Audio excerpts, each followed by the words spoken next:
1년의 사람들이 어린아이들을 데리고 예수께로 나아갑니다.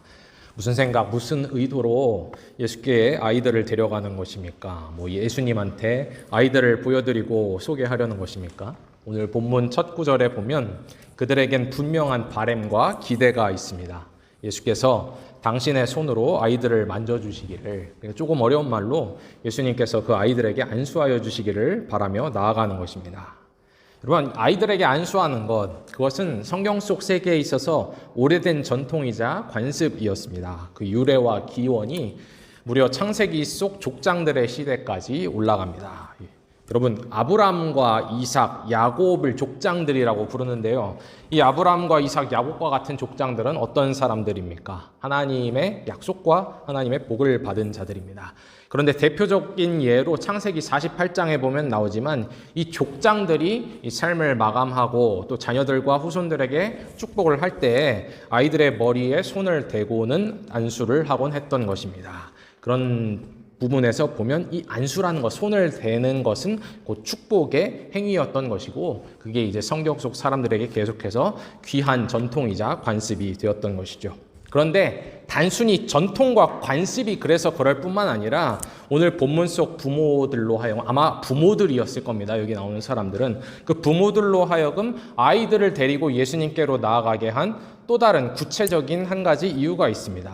마가복음을 여러분이 읽어보시면요, 이 마가복음 여러 곳에 기록된 바이지만 예수님께서는 여러 차례 아이들을 고치셨습니다. 심한 죽을 병을 앓고 있는 어린아이와 악령에 사로잡혀 시달리고 있는 그런 어린아이들을 고치시는 이야기가 이 마가복음 속에 여러 차례 기록되어 있는데, 그와 같은 기적들을 통해서 예수님 가운데 하나님의 능력이 역사하심을, 예수님의 손을 통해서 성령께서 일하고 계심을 분명하게 보여주는 징표들이 그 기적들이었던 것이죠. 근데 재미난 사실 중에 하나는 그 공관복음서에 나와 있는 이 어린아이들을 예수님께서 치유하시는 몇 가지 기적 사건 본문들을 여러분이 잘 읽어보시면 예수님이 독특한 행동을 하나 하시는데 손을 내밀어서 아이들을 만지고 그 아이들을 일으키시곤 했던 겁니다. 피부와 피부의 접촉이 있는 그런 모습들을, 아이들을 치유하는 모습에서 발견할 수 있어요. 그러니까 그러한 소문, 그러한 소식들이 쫙 퍼져서 아마도 오늘 본문 속 부모들의 귀에도 들어갔을 테고요. 그 소문과 소식이 그들의 마음 가운데 한 가지 강렬한 바램과 소원을 갖게 했을 겁니다. 예수님이 우리가 사는 이 마을에 가까이 오신 이때 예수님께서 우리 아이들도 좀 만져주시면 좋겠다, 안수하여 축복하여 주시면 좋겠다고 말입니다. 그런데 그들의 바램과 발걸음을 막는 자들이 있었으니 놀랍게도 오늘 본문 속 말씀을 보면 바로 누구입니까? 예수님의 제자들입니다. 예수의 제자들이. 아이들이 예수님께 축복받는 것을 예수의 제자들이 막는다? 이거 있을 수 없는 일 같습니다. 있어서는 안 될 일 같습니다. 요즘 만약에 이런 일이 일어난다면, 요즘 같은 때 이런 일이 일어난다면 당장의 부모들이, 그리고 옆에서 보고 있는 사람들이 제자들에게 거세게 비난하며 항의했을 일입니다. 당신들이 예수의 제자라면서 어린아이가 예수께 축복받는 걸 막는다? 당신들 인간성에 문제 있는 거 아니냐? 그러면서 그 장면들을 촬영해서 SNS에 올리고 글들을 남기곤 했을 겁니다. 그런데 감정을 조금 삭히고 찬찬히 생각해 보면 어린아이들을 향한 무척 애정어리고 무척 관대한 시선이 우리 사회의 통념이자 일반이 된 것이 사실 불과 얼마 되지 않은 일입니다. 아이들을 이해하고 관대히 대해야 된다, 그게 당연한 일로 여겨진 것이 얼마 되지 않은 일이에요. 제가 기억하기로도, 제가 어린아이였을 시절만 하더라도, 그게 몇 년 전인지는 말씀드리지 않겠습니다만, 제가 어린아이였을 시절 때만 하더라도 아이들을 보통 사회에서 대하는 방식이 꽤 엄격했습니다. 아이가 어른이를 방해하거나 조금이라도 버릇없게 행동하면 한 번도 본 적이 없는 낯선 어른이라도 아이에게 곧장 야단을 치고 꾸중을 주곤 했죠. 그리고 역사적으로 보더라도 불과 한 세기 전까지만 하더라도 세계 곳곳에서 가난하고 일손이 부족한 환경에서는 아이가 조금만 자라나서 걷고 손을 쓰고 그렇게 하기 시작하면 집안일과 가업, 심지어 공장일에도 동원이 되곤 했습니다. 소년공, 소녀공이 사라진 것, 그게 법적으로 금지된 것이 불과 몇십 년 전의 일입니다. 하물며 지금으로부터 무려 2000년 전인 복음서의 시대 사회 가운데서 이 어린아이들을 보고 대하는 관점이 어땠을까요?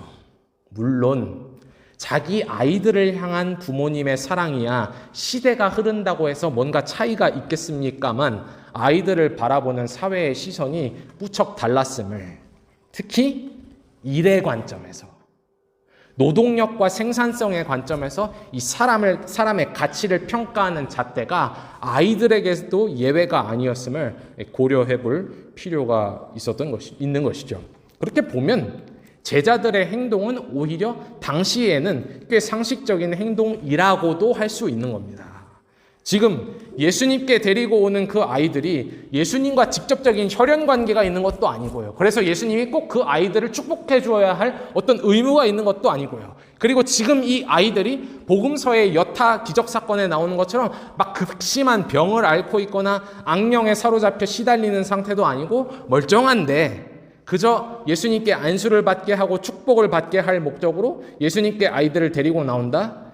그 시대 사회의 눈으로 볼 땐 오히려 이 부모들의 행동이 좀 이상하고 유난스러운 일로 해석될 여지가 있었던 것입니다. 더군다나 여러분, 예수의 제자들이라는 사람들은 지금 그 마음속에 어떤 꿈을 꾸고 있습니까? 우리가 예수님 모시고 그분과 함께 거창한 대의를 이룰 꿈, 하늘의 뜻을 이룰 꿈, 나라를 되찾아 다시 세울 그런 무척 원대한 꿈을 막 꾸고 있습니다. 그 대업을 이룰 것을 기대하면서 지금 예수님과 함께 예루살렘으로 향하던 길이었습니다. 이 일을 위해서는, 이 일을 성공적으로 이루기 위해선 많은 일꾼들이 필요하고 추종자들이 필요하고 자원이 필요로 했습니다. 그런데 한가로이 이 대업에 아무런 도움이 되지 않아 보이는 그런 어린아이들을 상대하며 아이들에게 일일이 만져주면서 일일이 축복을 해달라고요. 그 제자들에겐 이 발걸음이, 이 바람이 무척 성가하셨던 것입니다. 그래서 그들은 놀랍게도, 오늘날의 관점에서 보면 놀랍게도 아이들을 데리고 오는 자들에게, 부모들에게 화를 내면서 마구 꾸짖었던 것입니다. 그런데 여기서 놀라운 일이 벌어집니다. 무엇입니까? 본문 14절에 보면 아이들을 데려오는 그 부모들, 그 자들을 꾸짖는 제자들을 보시고는 예수님께서 도리어 노하시는 것입니다. 여기서 노하시다라는 표현은요, 성경에 많이 등장하는 표현이 아닙니다. 무척 강한 표현입니다. 무척 화를 내며 분개한다는 표현입니다. 예수님께서 분개하신 까닭이 무엇입니까? 오늘 본문 말씀은 두 가지 이유를 우리에게 보여주고 있습니다. 첫째로, 제자들은 아이들을 데려오는 사람들을 맞고 꾸짖음으로써 자신들이 마땅히 해야 할 일을 한다고 생각했지만 사실 그건 무척 주제넘은 행동이었습니다. 그들은 예수님이 이 상황 가운데서 어떤 마음과 어떤 의지를 가지셨는지를 전혀 알지도 못하고 또 살피지도 않은 채 자신들이 가지고 있는 어떤 고정관념과 시대가 가진 통념을 가지고 예수님께 나오는 자들을 막았던 것입니다. 예수님도 우리와 다르지 않겠지, 우리와 달리 생각하지 않겠지, 시대와 다르지 않겠지, 그런 생각이 깔려 있었기 때문에 묻지도 생각하지도 않고 그냥 아이들을 데리고 오는 자들을 막아버렸습니다. 그러나 결과적으로 보면 그건 무척 주제넘은 행동이었습니다. 왜냐하면 예수님은 시대가 가진 통념이나 고정관념을 가지고 어린아이들을 바라보고 그들을 데려오는 부모들을 바라보지 않으셨기 때문입니다.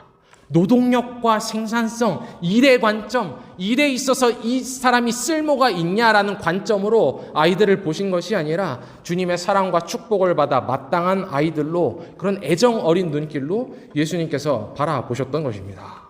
사실 꼼꼼히 따지고 보면 제자들은 이걸 이미 알았어야 했습니다. 예수님이 이미 뭔가 다른 분임을 알았어야 했습니다. 그간 그분이 병자들을 대하고 귀신 들린 자들을 대하고 억눌린 자들, 가난한 자들, 여자들을 대하시는 태도와 모습들을 보면서 이분은 뭔가 우리가 가지고 있는 통념과 고정관념, 시대가 가지고 있는 그 한계와는 다른 분임을, 그걸 깨트리는 분임을, 이분은 모두를 사랑과 축복의 대상으로 보는 분임을 알았어야 했습니다. 그런데 그게 쉽지가 않아요. 내 생각, 내 고정관념, 심지어 시대와 사회가 공유하고 있는 그 고정관념을 막상 깨기가 참 쉽지 않습니다. 그런데 예수님께서 제자들에게 말씀하시는 겁니다. 그리고 동시에 그 시대를 향해 말씀하시는 겁니다. 어린아이들이 내게로 오는 것을 용납하고 금하지 말라. 단지 그렇게 말씀하셨을 뿐만 아니라 오늘 본문 마지막 구절인 16절에선 어떻게 하십니까? 말만 하신 것이 아니라 그 어린 아이들을 품에 안으시고 안수하시고 마음껏 축복하여 주셨습니다. 이를 통하여 어린아이들을 향한 하나님의 사랑을 분명하게 보여주신 것입니다. 또한 이로써 주님의 사랑 앞에서는 누구도 예외가 없음을 보여주신 것입니다. 그렇다면 누구라도 설령 그가 제자라고 하고 사도라 할지라도 그 어떤 편견을 가지고 사람이 예수께 나오는 것을, 누군가가 예수께 은혜와 축복을 바라며 나오는 것을 막아서는 안 되는 겁니다. 주님이 기꺼이 원하시는 것을 막을 수는 없는 것입니다. 그것은 무척 주제에 넘는 행동이었던 겁니다. 둘째로 예수님의 노하심은 여전히 하나님 나라의 진리를 깨닫지 못한 그 제자들을 향한 분노와 안타까움이었습니다. 예수님이 이렇게 말씀하세요. 어린아이들이 나에게 나오는 것을 금하지 말라. 그 다음에 뭐라고 말씀하십니까? 왜냐하면 하나님의 나라가 바로 이런 자들, 어린아이들의 것이기 때문이다. 이렇게 말씀하세요. 여러분, 예수님의 제자라면 하나님의 나라를 알았어야 합니다. 예수님이 활동을 시작할 때부터 말씀하신 것이 하나님의 나라가 가까이 왔다. 하나님의 나라가 임했다는 메시지이기 때문에 예수와 함께 산, 예수를 따르는 제자라면 하나님의 나라를 알았어야 됩니다. 하나님의 나라와 그 원리와 그 진리를 깨우쳐야 했습니다. 그런데 어린아이들을 데려오는 사람들의, 부모들의 발걸음을 막고 방해함으로써 제자들은 뭘 해버린 거냐면 자신들이 여전히 이 하나님의 나라가 어떤 곳인지, 하나님의 나라의 원리와 그 진리가 무엇인지를 전혀 깨우치지 못하고 있음을, 이해하고 있지 못하고 있음을 스스로 시인해버린 것입니다. 따라서 16절에 보면 예수님이 다시금 분명히 제자들에게 똑똑하게 가르치십니다. 내가 진실로 너희에게 이르노니 누구든지 하나님의 나라를 어린아이와 같이 받들지 않는 자는 결단코 그곳에 들어가지 못하리라 라고 말씀하십니다. 그렇다면 여러분, 차근차근 질문을 해보면서 예수님 말씀을 한번 생각해 보도록 하겠습니다. 하나님의 나라가 바로 이런 자, 어린아이의 것, 누구든지 하나님의 나라를 어린아이와 같이 받들지 않는 자는 결단코 하나님의 나라에 들어갈 수 없다는 예수님의 말씀이 지닌 의미는 무엇입니까? 이 말씀에 따르면 어린아이다움이 곧 하나님 나라에 속한 자, 하나님 나라 안에 있는 자, 하나님 나라에 들어갈 자의 특징인데, 여기 본문 말씀 속에서, 이 이야기 속에서 어린아이다움이란 도대체 무엇입니까? 여러분은 그게 뭐라고 생각하십니까? 재미있는 현상 중에 하나는 이 말씀 유명한 말씀이잖아요, 비유죠. 이 말씀을 마주할 때, 오늘날의 사람들이 이 말씀을 마주할 때 어떤 모습을 보이냐면 어린아이만이 가진 특징, 어린아이만이 가진 어떤 탁월한 부분을 찾아내려고 한다는 점입니다. 예컨대 많은 사람들은 이 말씀을 묵상하면서 어린아이다움이 뭐냐라고 했을 때 도덕적 순수함 혹은 때묻지 않음 등을 말합니다. 혹은 간절히 절대적으로 의지하는 특징을 꼽기도 합니다. 그런데 그렇게 말하는 순간 우리는 이 말씀이 가진 의도와 이 본문 말씀 속에 사람들이 가진 생각과 그 고유한 맥락과 세계로부터 벗어나게 됩니다. 왜냐하면 여러분 한번 따져보십시오.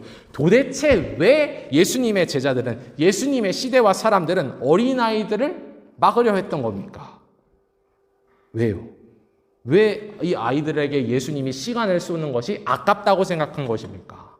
일의 관점, 노동력과 생산력의 관점에서 볼 때 어린아이들이 아무런 도움이 되지 않는다고, 쓸모가 없다고, 유용하지 않다고 판단했기 때문입니다. 그게 이 본문 속에서 제자들을 비롯한 모든 사람들의 생각 속에서 공유되고 있는 어린아이들의 특징이에요. 무력함, 아무것도 가지고 있지 않음, 그래서 무언가 기여할 수 없음, 아직은 그저 돌봄을 받을 수밖에 없는 그러한 상태 말입니다.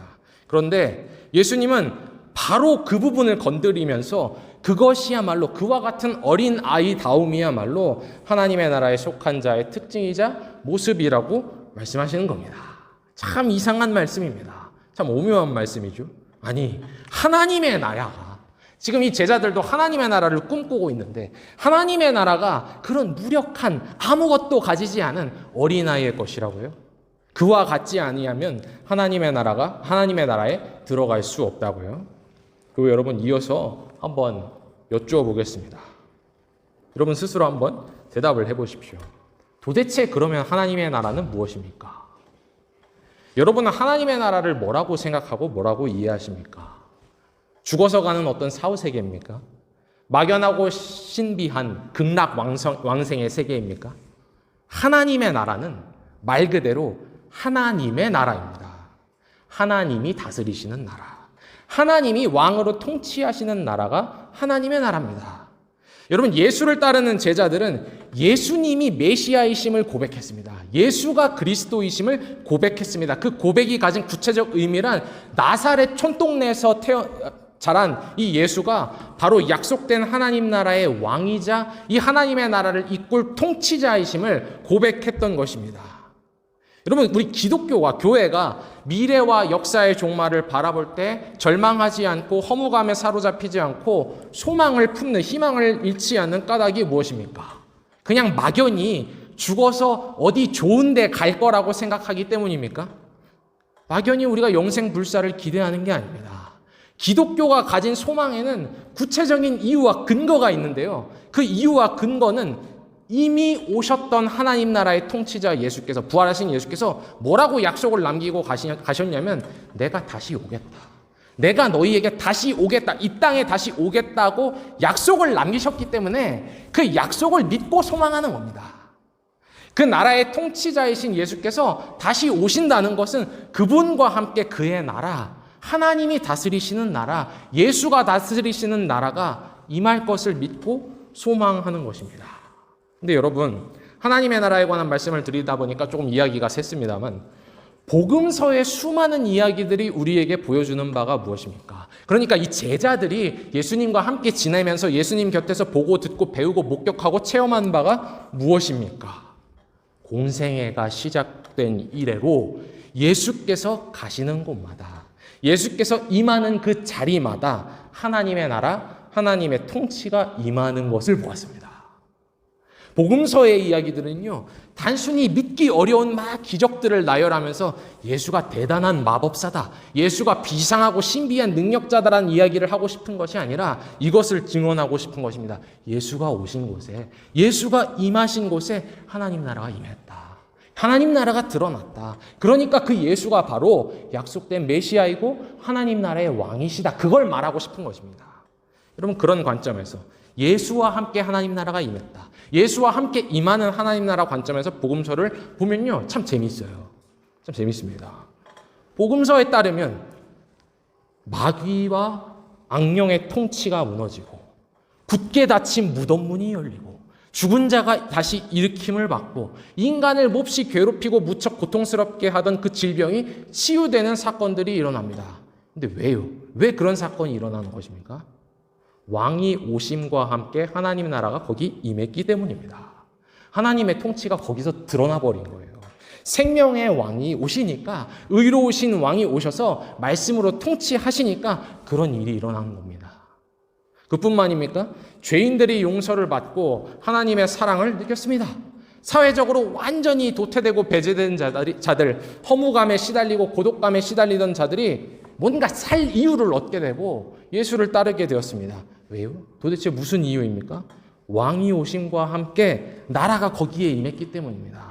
그 사람들 가운데 하나님 나라가 임했기 때문입니다. 하나님 나라의 왕 메시아께서 오셔서 네 죄가 사함을 받았다라고 선언하시고 너도 아브라함의 자녀고 후손이야라고 선포하셨기 때문에 거기에 구원이 임한 것입니다. 새로운 삶이 열린 것입니다. 그런데 오늘 본문 말씀이 던지는 중요한 질문은 바로 이것입니다. 왕이 오셔서 나라가 임하는 곳에서, 왕이 오셔서 나라가 임하는 곳에서 사람들이 무엇을 했습니까? 사람들이 무슨 기여를 했습니까? 나라가 능력과 의로 임하는데 인간이 무슨 기여를 했습니까? 아무것도 한 것이 없습니다. 그저 그 나라와 통치를 선물로 받았을 뿐입니다. 예수가 거기 오셨다는 것 자체가 그들에게 기쁜 소식이 되었습니다. 그들이 뭔가 재정적으로 예수님께 예수 운동에 뭔가를 기여했기 때문에 나라가 세워진 게 아니고요. 사람들이 뭔가 도덕적으로 탁월성을 보여서 하늘을 감격시켰기 때문에, 하늘을 감동시켰기 때문에 나라가 임한 것이 아니고요. 인간의 열정과 애씀이 차곡차곡 축적되어서 그게 충전되어서 나라가 임한 것이 아니고요. 복음서가 말하는 바는 무엇이냐면 예수가 거기 오셨기 때문에, 왕이 오셨기 때문에 왕과 함께 나라가 거기에 임한 것입니다. 그래서 하나님 나라는 인간의 나라라 부르지 않고 하나님의 나라라 부르는 것입니다. 인간이 세우고 인간의 기여로 만들어낸 이 땅의 수많은 나라들 가운데 또 하나 추가되는 새로운 나라가 아니라 전적으로 다른 하나님의 나라, 전적으로 다른 나라. 그 나라는 하나님의 나라, 하나님의 나라이기 때문에 완전히 다른 논리를 가지고 있는 것입니다. 어린아이와 같은 자들의 나라, 어린아이들이 들어갈 수 있는 나라. 그 나라 안에는 낮음과 가난함과 약함과 무력함이 장애물이 되지 못해요. 사람의 나라라면 분명히 그게 장애물이 되고 차별 조건이 되겠지만 이건 하나님의 나라이기 때문입니다. 그렇다면 여러분 어떻습니까?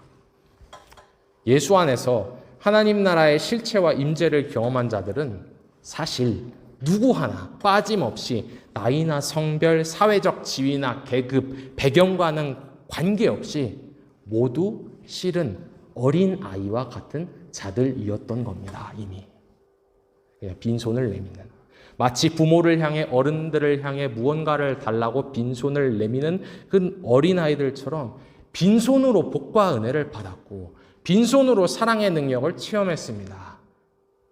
누가요? 제자들이요. 누구보다.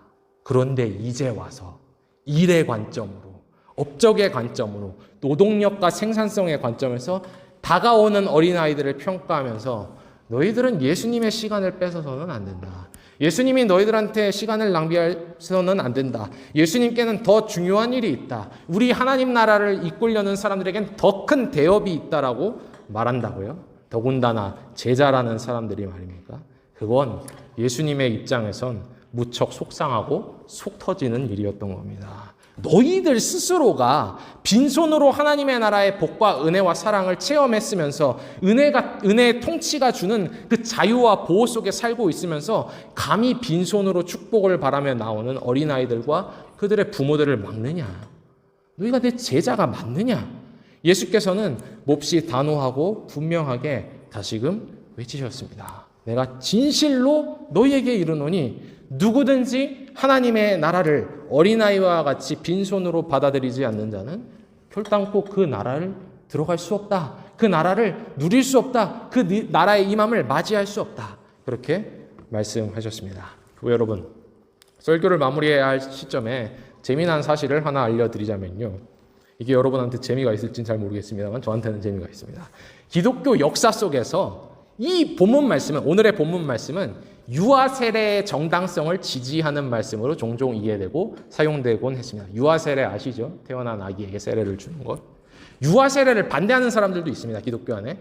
유아 세례를 반대하는 사람들의 입장은 아니 아직 유아가 뭔가 충분한 지적인 능력도 없고 그래서 뭘 배울 수도 없고 스스로 의지를 분명하게 내가 믿어요. 내가 이걸 알고 믿어요라고 그렇게 표명하는 것도 불가능한데 세례를 받게 하는 게 옳으냐 했습니다. 그래서 반대했습니다. 좀 더 커서 교육도 받고 이해도 하게 되고 자기 선택도 가능하게 되면 그때 받으라 했던 것입니다. 그런데 유아 세례가 정당하다 주장했던 사람들은 오늘 본문 말씀을 근거로 삼아 예수께서 아이들을 데려오는 부모들의 믿음과 소망을 근거로 삼아 그냥 아이들을 품에 안아주시고 안수하시고 축복하시는 것이 예수님의 모습인데 아무런 조건 없이 복과 은혜를 베풀어 주셨고 사랑해 주셨는데 본문 말씀에 보면 감히 우리 인간이 뭐라고 아이들이 예수님의 이름으로 축복을 받고 은혜를 누리고 세례를 받아 하나님의 자녀가 되고 그 나라의 사람이 되는 것을 우리가 뭔데 맞겠느냐, 뭔데 감히 맞겠느냐라고 했던 것입니다.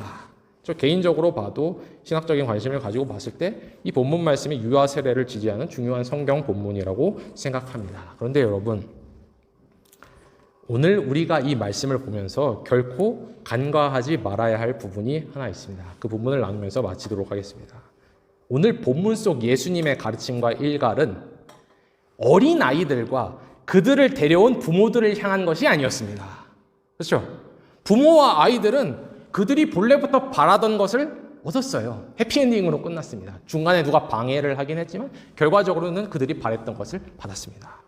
그러면 예수님의 그 분노와 일갈과 가르침은 누구를 향하고 있습니까? 누구를 향하고 있냐면 이미 예수를 잘 알고 있다고 생각하는, 이미 예수가 충분히 익숙하다고 생각하는, 이미 하나님의 나라가 우리에게 익숙하다고 자부하는, 그런데 실상 따지고 보면 복음의 논리가 아니라 일의 논리를 가지고 있고 유용함과 업적으로 사람을 평가하는 논리를 가지고 있고 그걸 심지어 어린 아이들에게도 갖다 대고 그래서 비교하고 서로 우열을 가리고 차등을 가릴 수밖에 없는 논리. 그래서 한편으로는 은혜를 입술로 말하고 하나님 나라를 꿈꾸면서도 아이들이 주님께 나오는 길을 막아섰던 그 세상의 논리에 여전히 사로잡혀 있는 어른 제자들을 향한 말씀이었다는 점입니다. 예수 주변에 머물고 있고 예수 종교라는 자리와 시스템은 너무나 익숙하지만 복음이 주는 자유함을 누리지 못하는, 복음이 주는 조건 없는 사랑을 정말 마음속 깊이 누리고 깨닫고 만끽하지 못하는, 그래서 다른 사람들도 누리지 못하도록 방해하고 평가하고 재단하는 어른들을 향한 말씀이었다는 점입니다. 예수님께서 말씀하셨습니다. 누구든지 하나님의 나라를 어린아이와 같이 받들지 아니하는 자는 그 나라에 들어갈 수 없다. 그 나라를 맛볼 수 없다. 그 나라를 누릴 수 없다라고 말씀하셨습니다. 주님 앞에서 주님과 함께 능력으로 임하며 값없이 주어지는 하나님 나라 앞에선 사실 여러분 우리 모두가 누구 하나 예외가 없이 하나님의 자녀일 뿐입니다. 독일어가 참 인상적이죠. 킨더고테스잖아요. 킨더고테스가 참 이중적이잖아요. 하나님과의 관계에서는 자녀고 또 뭐예요? 하나님 나라 현실 앞에서는 뭐예요? 어린이일 뿐이에요. 그걸 받을 수 있는, 빈손으로 받아 누릴 수 있는 어린이일 뿐입니다. 주님의 품 안에 안겨 축복을 받는 이 본문 속 어린아이들은 모든 사람들을 향해 하나님의 나라 안에선 누구도 그와 같음을, 주님 품에 안겨 축복을 받으며 은혜를 누리며 사랑을 받을 수 있을 뿐임을, 누구나 그리고 그 축복의 자리에 초대되었음을 말하면서 우리에게 거기로 오라고, 그 모습으로 오라고 우리에게 손짓합니다. 사랑하는 교회 여러분, 하나님의 나라가 가진 은혜의 논리, 복음의 논리가 정말 우리의 마음을 채우고 우리 신앙의 근거가 되기를 소망합니다. 그게 내 자신을 바라보고 내 자신을 이해하고 또 다른 사람, 타인을 바라보고 타인을 이해하는 시선이 되기를 소망합니다. 복음의 논리로 우리 마음이 충만하게 채워지고 복음의 논리로 우리가 정말 설득이 되고 채워진다면 여러분 정말 우리가 좀 더 자유로울 수 있지 않을까요? 분명히 예수님께서는 진리가 너희를 자유케 하리라라고 말씀하셨는데 그 자유를 우리가 맛볼 수 있지 않을까요? 신앙생활이라는 것이 너무 부담스러운 짐이나 족쇄로 여겨지지 않고 이게 정말 나에게 자유를 주고 내게 기쁨이 되고 내게 위로가 되고 또 나를 정녕 구원할 그런 것으로 여길 수 있지 않을까요? 어느덧 너무나 단단하게 굳어지고 경직된 우리 마음이 힘을 좀 빼고 부드러워질 수 있지 않을까요? 좀 더 너그러운 관점과 시선을 가지고 사람들을 바라볼 수 있지 않을까요? 우리가 모두 하나님의 자녀, 킨더고테스로 부르심을 받았습니다. 그 나라 안에서 우리는 어린아이와 같이 빈손을 하나님께 내미는 자들일 뿐인데 말이죠. 진심으로 바라기는 이 복음과 하나님 나라의 은혜를, 이 은혜의 논리를 우리가 나 그거 알아, 나 그거 익숙해, 나 그거 알고 있어라고 말할 뿐만 아니라 그것이 우리의 마음과 생각을, 우리 삶을 바라보고 마주하는 우리 자세가 되기를 성삼위 하나님의 이름으로 축원합니다. 아멘.